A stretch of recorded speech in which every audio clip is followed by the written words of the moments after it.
കേരളത്തിൽ ഇപ്പോൾ എന്താണ് സംഭവിച്ചുകൊണ്ടിരിക്കുന്നത്? നമ്മൾ കഴിഞ്ഞ കുറച്ച് ദിവസങ്ങളായി ചർച്ച ചെയ്തുകൊണ്ടിരിക്കുന്ന എന്താണ്? കസ്റ്റഡിയിലെ പോലീസ് മർദ്ദനം. അത് പോലീസ് സ്റ്റേഷനിൽ നിന്ന് തന്നെയുള്ള CCTV ദൃശ്യങ്ങൾ പുറത്തേക്ക് വരുമ്പോൾ അതൊരു യൂത്ത് കോൺഗ്രസ് പ്രവർത്തകന്റെ മണ്ഡലം പ്രസിഡന്റിന്റെ ദൃശ്യമായിരുന്നു ആദ്യം വന്നത്. അതിന് പിന്നാലെ തുടരെ തുടരെ ദൃശ്യങ്ങൾ വരുന്നു. അതെങ്ങനെയാണ് വന്നത്? കോടതിയിൽ പോയി അത് ആവശ്യപ്പെട്ട ശേഷമാണ് ആ ദൃശ്യങ്ങൾ പുറത്തു വരുന്നത്. അയാൾക്കെതിരെ കള്ള ആരോപണങ്ങൾ പോലീസ് കെട്ടിച്ചമച്ചു, മദ്യപിച്ച് ബഹളമുണ്ടാക്കിയെന്നടക്കം വൈദ്യപരിശോധനയിൽ തെറ്റാണെന്ന് തെളിഞ്ഞതടക്കമുള്ള കാര്യങ്ങൾ പുറത്തു വരികയാണ്. അതിനുശേഷം എത്ര ചെറിയ 18 വയസ്സുള്ള യുവാക്കളുടെ അടക്കം പഠനം മുന്നോട്ട് പോകാനാവാതെ ഒരു പയ്യൻ ബുദ്ധിമുട്ടുന്നു എന്നൊരു അമ്മ പറഞ്ഞത് ഇന്നലെയാണ്.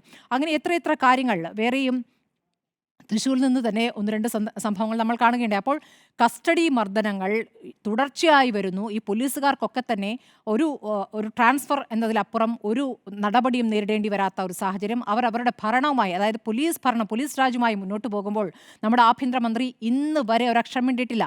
ഇന്ന് ആഭ്യന്തരമന്ത്രിയെ മാധ്യമങ്ങൾ കാണുന്നുണ്ട്. അദ്ദേഹം രൂക്ഷമായി ഒന്ന് നോക്കി അകത്തേക്ക് കയറി പോവുകയാണ്. അപ്പോൾ എനിക്ക് ആഗ്രഹിക്കുമ്പോൾ, എനിക്ക് തോന്നുമ്പോൾ ഞാൻ മറുപടി പറയും. അത് സഭയിലായിരിക്കും അദ്ദേഹം പറയുക. സഭയിൽ അദ്ദേഹം മൗനം വെടിയുമെന്നാണ് പ്രതീക്ഷിക്കുന്നത്.